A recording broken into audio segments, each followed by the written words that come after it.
Hello दोस्तों, स्वागत है आपका इंडिया चैनल एपी पर। मैं आकाश प्रजापति आपको साधारण संबंधित प्रश्नों को नहीं हल कराऊंगा। मैं यहाँ पर आपको साधारण संबंधित सूत्रों को हल कराऊंगा, जो आप सूत्र से सभी सवालों को छोटे छोटे हल कर सकते हैं। आप बड़े सवाल अभी हल करना मैं नहीं बताऊंगा, अभी छोटे छोटे पहले सूत्रों से उसकी हम परिभाषा से उसको पहले छोटे छोटे प्रश्नों पहले हल। कोई भी चीज़ जब बनाया जाता है तो पहले छोटा चीज़ जान लिया जाता है, तो हम पहले इसके सबसे छोटे चीज़ को जाने जो आपको इसका बेस होता है, जो सूत्र जो हमेशा इसका ट्रिक गलत हो सकता है लेकिन इसका जो सूत्र है वो कभी गलत नहीं होगा दोस्त। तो चलिए दोस्तों स्टार्ट करते हैं हम अपना साधारण ब्याज। तो साधारण ब्याज में हम साधारण ब्याज किसे कहते हैं? जो ब्याज और मूलधन पर जो अन्य धनराशि ली जाती है उसे हम कहते हैं साधारण ब्याज।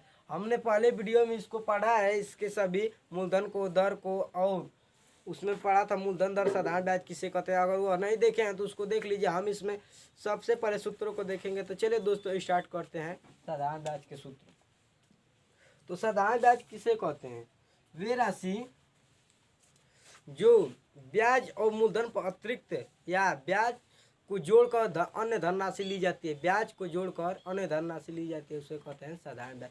तो साधारण ब्याज का हम सभी सूत्रों का अध्ययन करेंगे। साधारण ब्याज,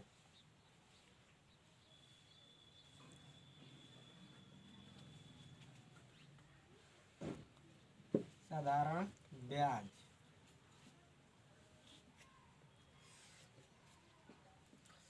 हम इसमें पढ़ेंगे साधारण ब्याज का सूत्र।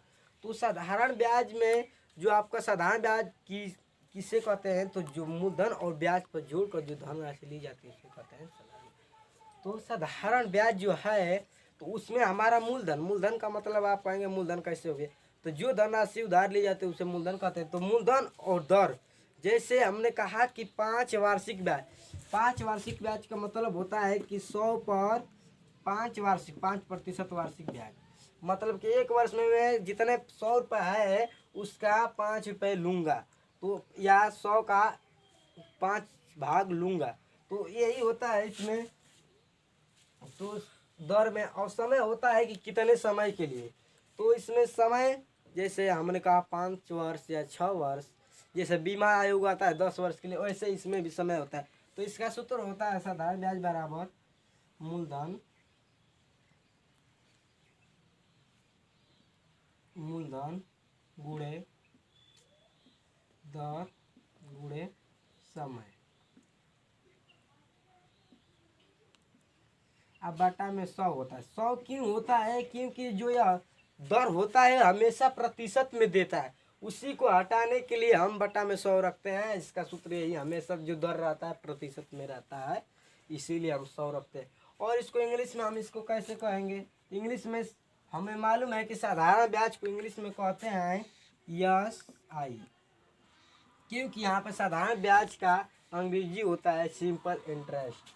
तो इसीलिए हम कहते हैं इसको साधारण ब्याज को सिंपल में कि SI।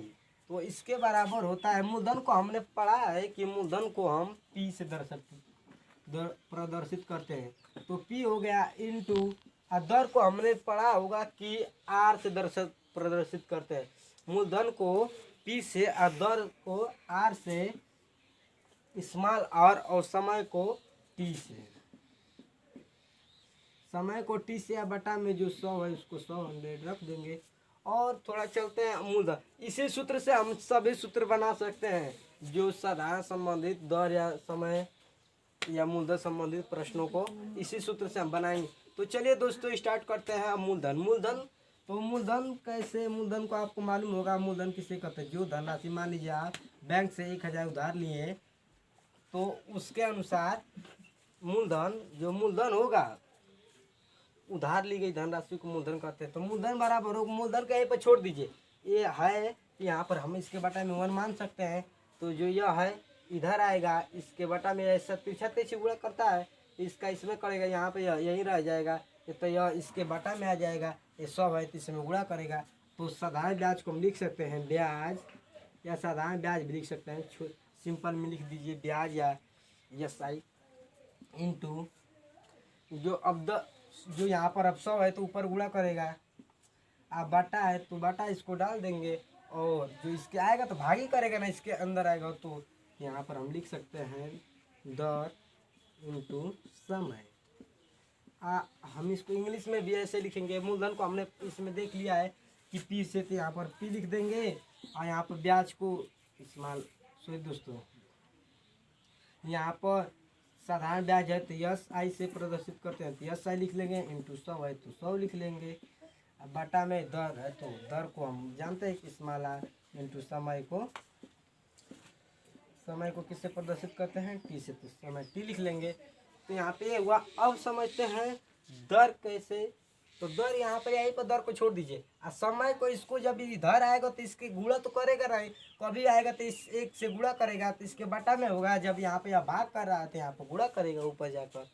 तो यहाँ पर आप कि क्या निकालेंगे, दर। तो दर को इंग्लिश में पहले हिंदी में लिख लेते हैं।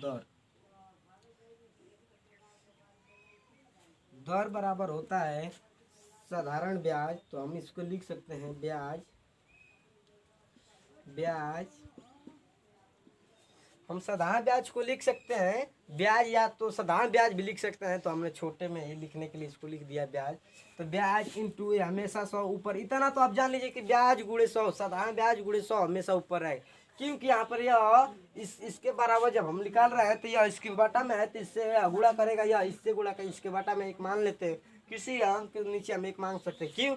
किसी भी अंक के नीचे हम एक मान सकते हैं। जैसे मान लीजिए आपको दे दिया जाए 10 के बटा में एक मान है। क्यों मान है? क्योंकि हम भाग देंगे 10 में, एक का तो 10 ही प्राप्त होगा। किसी भी संख्या में अगर एक से हम भाग देते हैं तो उसका शेषफल 0 और भागफल वही प्राप्त होता है जो संख्या रहती है। तो यहाँ पे हो गया। तो हमेशा यही ब्याज, साधारण ब्याज 100, अब बट्टा में इसको हम कर लेंगे दोस्तों। यहाँ पे निकल गया। तो हमने पढ़ा कि दर, तो दर बराबर हमने ब्याज, साधारण ब्याज गुणे 100 बटा में हम इसको डाल सकते हैं। जो यहाँ पे जो यह छूटा हुआ है, दर को हटा दीजिए, सिर्फ यहीं पे दर को रहना दीजिए समय, और मूलधन को इसके बटा मिला दीजिए साधारण ब्याज के। तो यहाँ पे मूलधन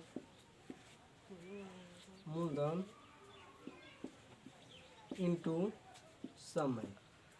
हम यहाँ बस इसको देखिए कि यहाँ पर जो रखा है वहाँ इसमें ना जाए कहीं भी। और इसको इंग्लिश में हम थोड़ा कर सकते हैं।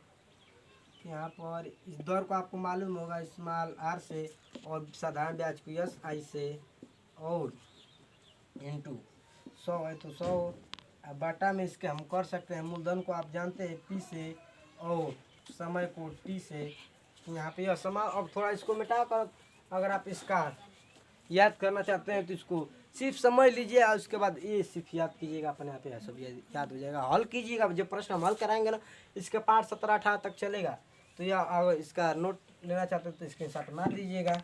यहाँ पे जो बगल में है तो चल को नहीं। तो दोस्तों हम साधारण,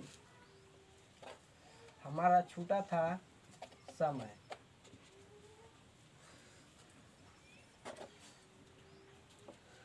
समय बराबर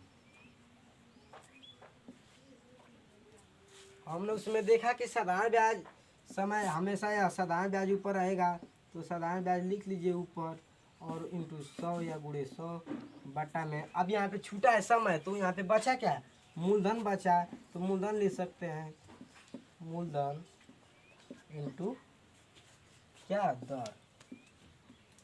आपको अगर दर नहीं मालूम हो तो जैसे हमने उसमें परिभाषा नहीं बताया दूसरे वीडियो में कि दर किसे कहते हैं, थोड़ा लंबा वीडियो ना हो तो इसका परिभाषा इसमें नहीं बताएंगे, किसी दूसरे वीडियो में बता देंगे। वीडियो यार बहुत लंबा होने जा रहा है, हम छोटे हैं, बहुत छोटे वीडियो जाए। और इसको थोड़ा मिस धन को समझते हैं। मिस धन बराबर होता है दोस्तों,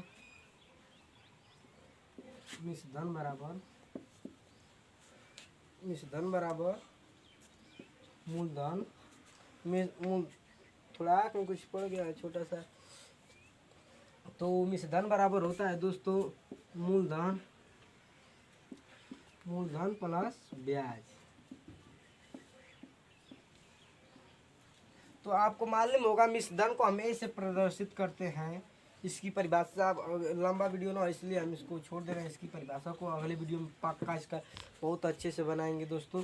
तो मिस धन और मूलधन को आपको मालूम होगा पी से, आप प्लस आपको मालूम होगा ब्याज को इस्तेमाल से। तो यहीं पर समाप्त हुआ। मिश्र धन से संबंधित चक्रवृद्धि ब्याज के पार्ट में उसको परिभाषाओं को अच्छे से समझेंगे। तो दोस्तों मैं अपना यहीं पे वीडियो समाप्त करना चाहता हूँ। अगर वीडियो अच्छा लगे तो लाइक एक ज़रूर दीजिए, क्योंकि एक भिक्षा मांगने वाला व्यक्ति को भी लाइक मिल जाता है। तो हम तो 80 पे आपसे एक लाइक मांग रहे थे। दोस्तों नमस्कार।